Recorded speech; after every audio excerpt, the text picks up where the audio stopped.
Three, two. Hello.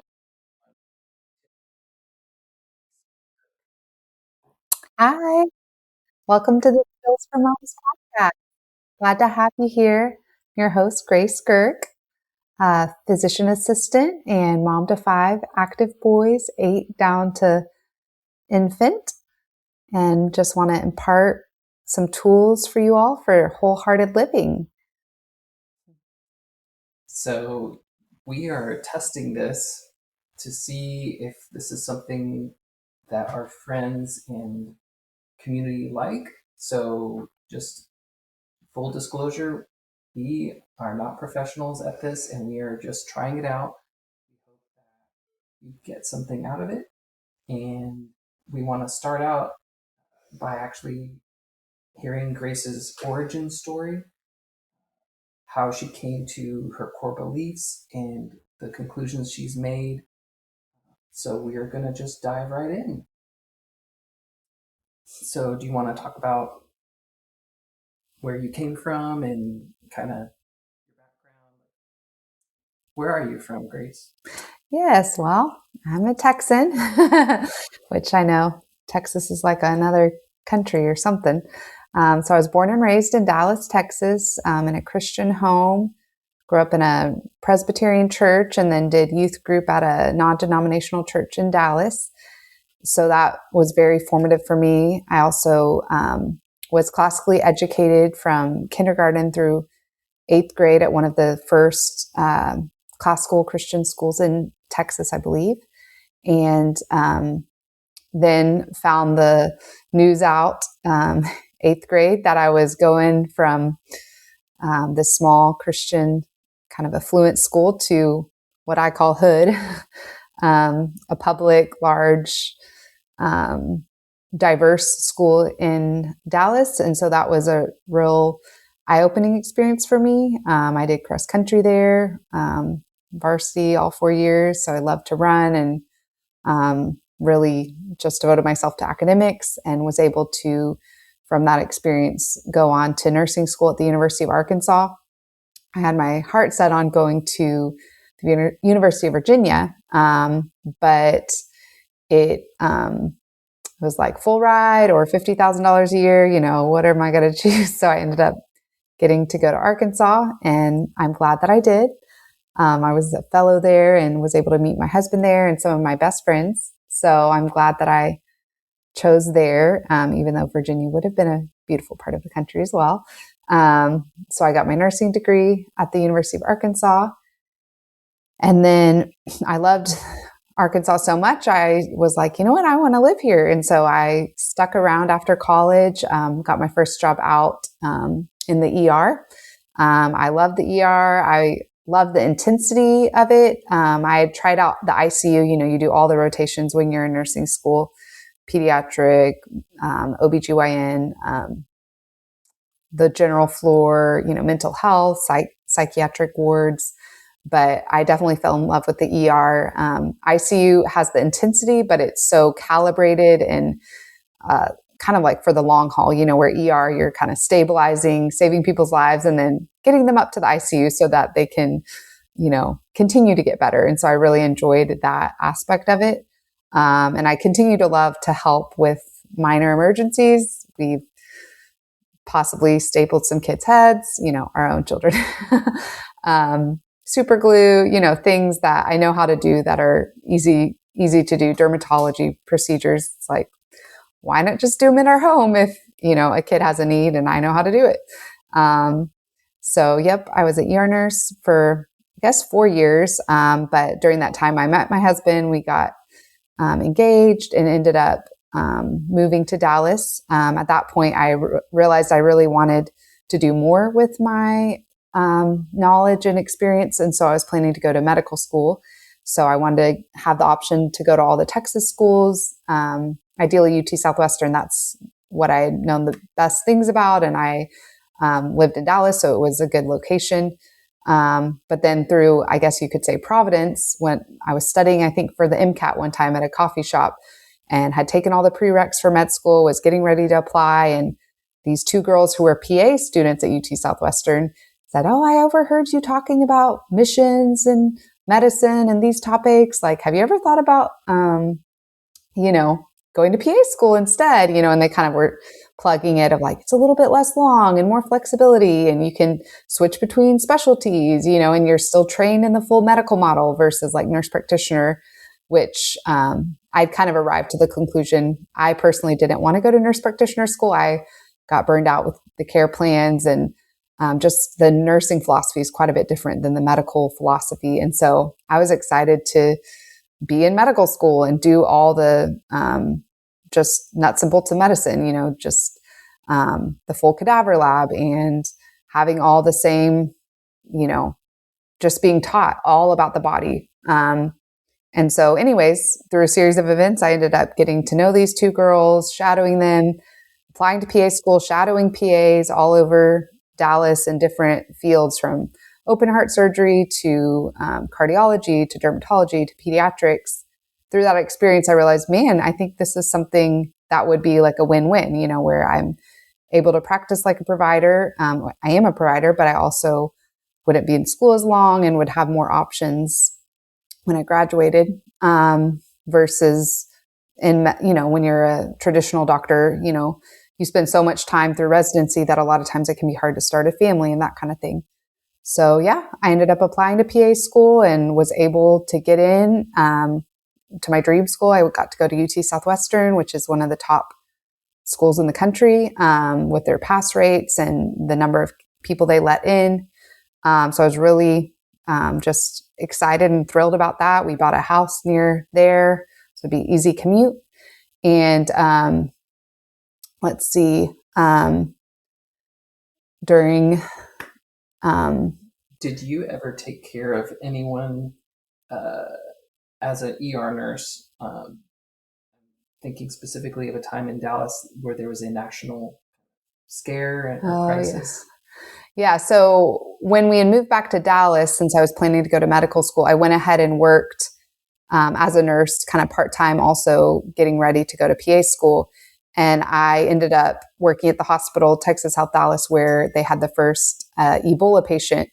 And so, I got exposed to Ebola. Thankfully, I never, got Ebola, but had to go through the kind of intensive process, all of the donning and doffing. And every day we were getting new information from the CDC about the procedures and protocols changing. I had my own CDC doctor on speed dial that every day I had to call her and go to the hospital to, share all my vital signs to make sure I didn't have not COVID.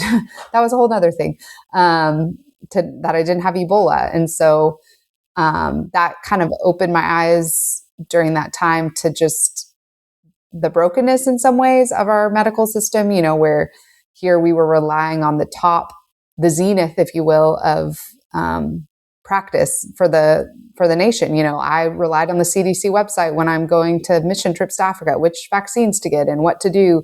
And here every day they were basically changing the protocol based on our experience. Like, oh, we used to say 2 gloves, but now that's not working out so well. So maybe we'll say 3 gloves. Oh, back to one pair of glove, tape them. Oh, don't tape them. And so we felt a little bit like guinea pigs, I would say, but I did feel protected during that time and had a supportive family, and thankfully didn't have to go under like full isolation at the hospital. Learned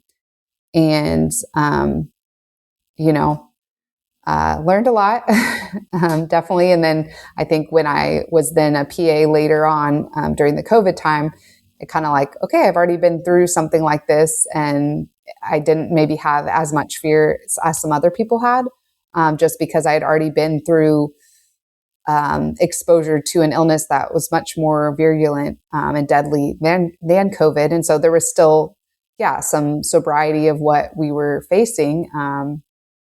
But I was like, I don't know, kind of like a preparation for that. Yeah, it was an intense time. Great. So you talked about we lived close to the medical district in South Dallas. You became a PA. Can you tell the story about how you felt you had to choose between PA and family when when our second son was on the way? Yeah. So I always knew I wanted to have a family, and I think the hard thing about when you pursue higher education is you feel like you're at this crossroads of like, do I have kids? Do I not? And you can't wait forever. And then once you start having kids, they're like, oh, now you're close to 35. Now you need to stop, so it just feels like you're kind of trapped.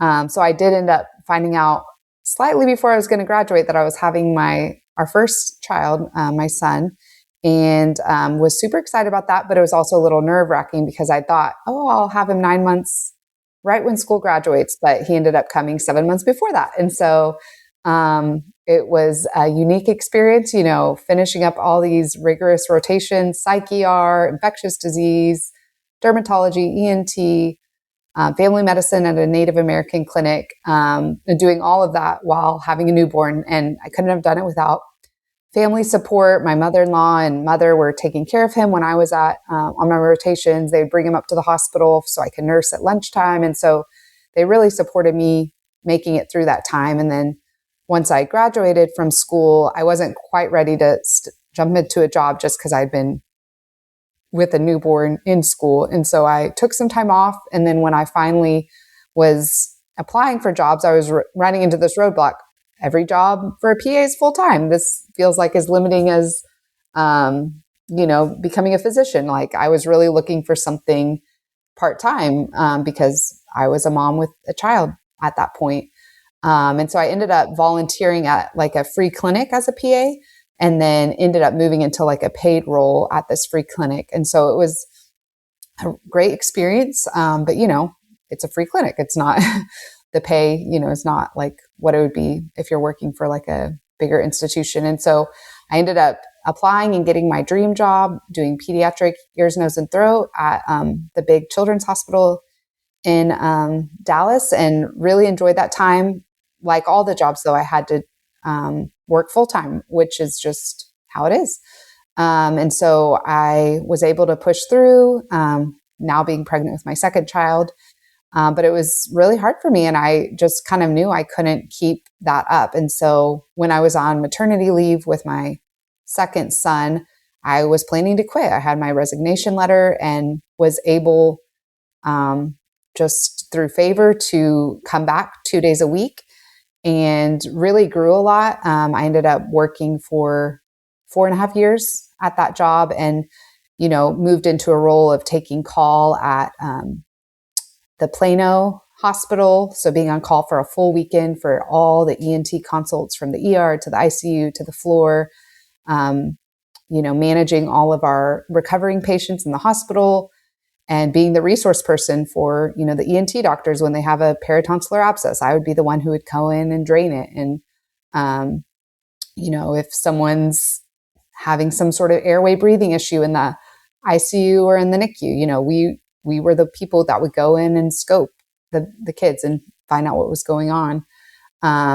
So gained a lot of experience, but as we had our then third child and then fourth child, after my fourth son, I ended up, again, resigning, this time for good, just because it was just a big juggling game. And we had decided to do like a hybrid classical school for our older two sons. And so that's a big commitment too, if you're doing homeschool of any sort. And so, I've stepped back from like official medicine, and I'm still practicing medicine in the sense with my home, with my kids. You've kept up your boards? Yeah, I kept keeping up all my board certifications, which is like 100 continuing ed hours every 2 years. And then just growing, I feel like a lot, I would say more in like functional medicine and alternative care, and kind of that bridge between allopathic medicine and more like homeopathic or alternative medicine, and how they're really, both are essential. For acute crises, you need Western medicine, you need the ERs and things like that. But then when people are having chronic issues, if you just pop more pills or, do more surgeries, it won't necessarily fix what's going on, and needing to get to those kind of root cause issues. Yeah. So why are you deciding to create Skills for Moms? Yeah. So I think it came honestly through some dreams I had at night and inspiration from my husband. It's just been, I would say, percolating inside me for probably about 5 years now. So I've been writing down ideas of things that I want to share with other moms. And, certain things are just, especially when you're in the medical field, you start to realize a lot of complaints that people come in for, like say ear infection type complaints or a cold, an upper respiratory infection. It's like things a lot of times you can at least start treatment at home. Maybe you still do need a doctor eventually. And there's times to go to the doctor right away. So I don't want to negate if you have that intuition to go to the doctor, to go right away. But to realize, man, there's a lot of things we can do at home that are so simple. For example, nasal saline with congestion that can make a huge difference, and if a mom is empowered with some of those tools, simple things you could do for your kids that make a big difference, like why don't we talk more about that, and put some of these things out there and really supporting moms throughout the journey in womanhood, from when we become women, when we start our periods, childbirth, and then on into perimenopause, menopause, because that's a big spectrum of different hormonal changes and things that really impact our daily life that are different than for men, And so I think as women, we need resources of like, how do we take care of ourselves while we're taking care of our family? And, we're all busy. Like I resource, people that know a lot more about law than me for things like that. I could do research, but that's not my specialty, and so it's really nice. Or a couple of our kids have some breathing issues like I had when I was a kid, of mouth breathing. I don't know if anyone can relate to having a kid who their mouth's open, their tongue's down, and how do we help fix some of this stuff? But a lot of it, it's, I ended up having jaw surgery when I was 18. That's part of my story. And so we've done some pretty radically different things with our young kids to help them with nasal breathing and learning how to keep their tongue in the right spot and increasing jaw strength that we probably wouldn't have pursued if I hadn't had that as part of my story, that I needed jaw surgery at 18. So, we're trying to carve, I guess, in some ways, a different path than I needed to have. And through that, I hope it can help other people as well. So I think this is a great place to wrap up for today, talking about why you're doing this, kind of a little bit about your origin stories and some big key events. So next, part B, I think next episode, I'd like to dive in deeper into how you persevered, specifically proving your beliefs, including any epiphanies you had, how you were kind of tested, and then how you some of the plans we have to bring your ideas to life. And then part C, I think would be interesting to dive into, is your visionary long-term vision for the kind of community you'd like to see, maybe your hopes and dreams for the health industry, and then just the future that you're trying to create. Do you want to rehash that? So we might edit my part out, but do you want to say talk about perseverance and future vision? Sure. Yeah. So for the next episode, I'd love to share more about kind of my story with perseverance and some of the challenges I faced in my life and how those have shaped me. And I feel like give me credibility to speak to other moms and women, people in general who are struggling and need some tools to live more wholeheartedly. And then I also want to dive more into like the vision of where we're going. This is not a podcast giving medical advice. That's the big disclaimer of, I will share ideas and tips and tricks, but ultimately, you need to talk to your healthcare provider and decide what's best for you and your family. Every situation is so unique and individual. And so it's really important to establish care with someone locally who you trust and have those real face-to-face relationships, not just rely on like podcasts and Instagram reels and things like that to get your knowledge. We'll dive more into that in the future of just the importance of the written word and getting away off the screens as you can, even though they're great tools, but like moving it into, those real life conversations and the words. So thank you for your time today. We'll see you next time. You had some tools for wholehearted living. Hope you found these tools for wholehearted living useful. Do you want to say something?